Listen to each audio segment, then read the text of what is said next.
Angie Dickinson moved through Hollywood with a rare combination of glamour, intelligence, and self-possession, and she expected to be treated accordingly.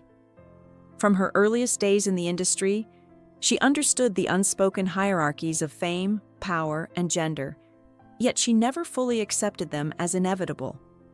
Dickinson believed professionalism was not optional, regardless of status, and she quietly judged those who failed that test. While she was widely known as gracious and cooperative, those qualities did not extend to tolerating dismissiveness or arrogance. Over time, certain encounters stood out in her memory, not because they were explosive, but because they reflected deeper patterns of disrespect. In later years, Dickinson occasionally alluded to these experiences with restraint, choosing reflection over confrontation. What follows is not a list of enemies, but rather a record of strained relationships shaped by mismatched values, clashing temperaments, and the limitations of an industry slow to evolve. These impressions, shared through interviews and secondhand accounts, reveal how deeply Dickinson valued dignity, mutual respect, and personal accountability. Frank Sinatra and the volatility of power. Angie Dickinson's relationship with Frank Sinatra was layered, complicated, and at times deeply disappointing. She admired his talent and initially enjoyed his warmth and wit, but she also witnessed a mercurial side that made their interactions unpredictable. According to Dickinson's recollections, Sinatra's mood could shift suddenly, creating an atmosphere where those around him felt perpetually off balance. While he could be generous and charming, he could also be sharply dismissive when frustrated or challenged. Dickinson reportedly struggled with this contrast, particularly when his sharp words were directed at people with less influence. She believed true character showed itself in moments of irritation, not applause. Over time, the inconsistency eroded her respect, even if affection never fully disappeared. Dickinson did not deny Sinatra's cultural significance, but she found his volatility exhausting and unnecessary.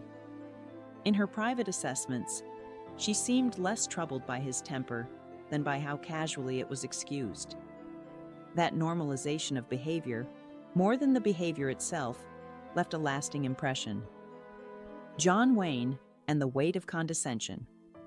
Working alongside John Wayne in Rio Bravo brought Angie Dickinson professional visibility, but it also exposed a dynamic she found troubling. Wayne's towering presence extended beyond the screen, shaping interactions that felt rigidly hierarchical. Dickinson later suggested that his manner toward her was less collaborative than she had hoped, marked by a tone that felt patronizing rather than collegial. While never overtly hostile, his approach reportedly reflected assumptions about gender and authority that clashed with Dickinson's sense of self. She wanted to be treated as a peer, not a novice. Wayne's worldview, shaped by another era, left little room for that expectation. Dickinson understood his cultural standing and respected his experience, but she found the imbalance discouraging. What stayed with her was not any single remark, but a pattern of subtle dismissal that signaled she was not fully seen. For a young actress asserting her professional identity, that experience was quietly formative, reinforcing her resolve to demand respect without spectacle. Jack Webb and the cost of control. Jack Webb played a pivotal role in Angie Dickinson's television legacy, yet their professional relationship was far from easy. Behind the success of Policewoman lay a working environment that Dickinson later described as emotionally restrictive. Webb's style was precise and uncompromising, leaving little room for dialogue or creative exchange. Dickinson, who cared deeply about character development, found this rigidity frustrating. She reportedly felt her perspective was undervalued, even as she carried much of the show's emotional weight. Though the two briefly crossed personal boundaries early on, that familiarity did not translate into greater professional respect. Webb's adherence to control, while effective for production, came at a personal cost. Dickinson felt managed rather than trusted, a distinction that mattered deeply to her. Over time, the tension overshadowed the collaboration. She never denied Webb's contributions to television history, but she privately counted the experience among the most emotionally taxing of her career, citing not cruelty, but coldness as the defining challenge. Lee Marvin and the sharp edge of humor. Angie Dickinson's discomfort with Lee Marvin stemmed less from prolonged conflict than from a handful of interactions that left a strong impression. Marvin was known for his biting humor and unapologetic bluntness, traits that some admired and others found bruising. Dickinson reportedly fell into the latter category. In social settings, she felt his sarcasm crossed the line from playful to belittling. One widely repeated anecdote describes a remark that embarrassed her publicly, delivered as a joke, but received as a slight. Marvin's refusal to acknowledge the impact of his words compounded the issue. Dickinson believed humor should never come at the expense of someone else's dignity.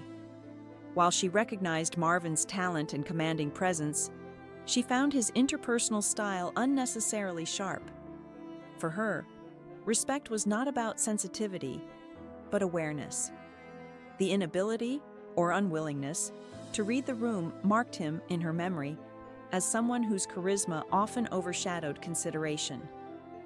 Burt Reynolds and the limits of charm. Burt Reynolds initially struck Angie Dickinson as charismatic and engaging, someone who thrived on ease and attention. Over time, however, that charm began to feel performative rather than sincere. Dickinson reportedly grew frustrated with what she perceived as a lack of seriousness and an over-reliance on flirtation as a social tool. On professional grounds, she felt her contributions were occasionally brushed aside in favor of his own priorities. While Reynolds was celebrated for his relaxed masculinity, Dickinson sensed an expectation that women adapt themselves around it. She did not. What unsettled her was not overt misconduct, but an underlying assumption about roles and boundaries. Reynolds's tendency to blur those boundaries made her uncomfortable, and she chose distance over confrontation. Dickinson later hinted that confidence without self-awareness often turns into entitlement. Her assessment of Reynolds reflected disappointment rather than anger, shaped by the belief that charm should never substitute for respect. Context, memory, and perspective.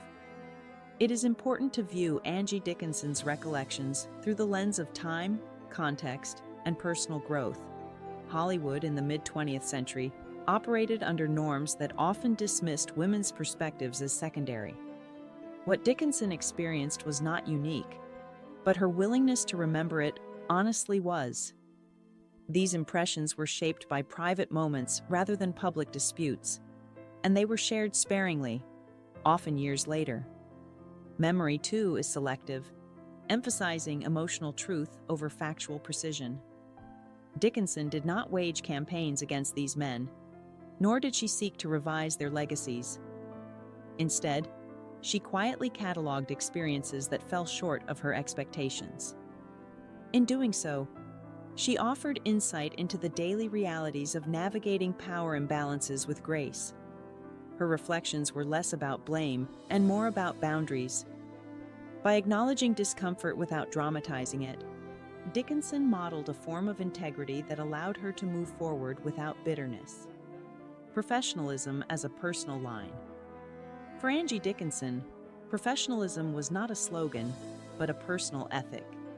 She believed talent carried responsibility, and fame did not excuse discourtesy. When that line was crossed, she noted it, even if she chose not to react outwardly. Her restraint was often mistaken for tolerance, but it was closer to discernment. Dickinson understood that survival in Hollywood required selectivity, knowing when to speak, when to stay silent, and when to walk away. The men who disappointed her were not defined by single acts, but by patterns that conflicted with her values. She did not seek validation through conflict, nor did she demand apologies. Instead, she measured people by consistency and respect. That quiet standard shaped her relationships and her longevity. In an industry that rewarded excess, Dickinson's insistence on dignity became its own form of resistance, one that required no public reckoning to be effective. Legacy beyond the friction. Angie Dickinson's legacy is not diminished by difficult encounters. It is clarified by them. Her career stands as proof that grace and firmness can coexist, even in hostile environments. The men she found challenging occupy footnotes in her story, not chapters. What endures is her body of work, her barrier-breaking roles, and her refusal to internalize disrespect. Dickinson never claimed moral superiority, only personal clarity. She understood that talent does not guarantee kindness, and admiration does not require submission. By surviving and thriving without surrendering her sense of self, she quietly redefined strength for women in Hollywood. Her recollections offer neither scandal nor vendetta, but perspective, an honest accounting of how power feels when it presses too close. In the end, Angie Dickinson is remembered not for whom she disliked, but for how she endured, evolved, and remained unmistakably her own.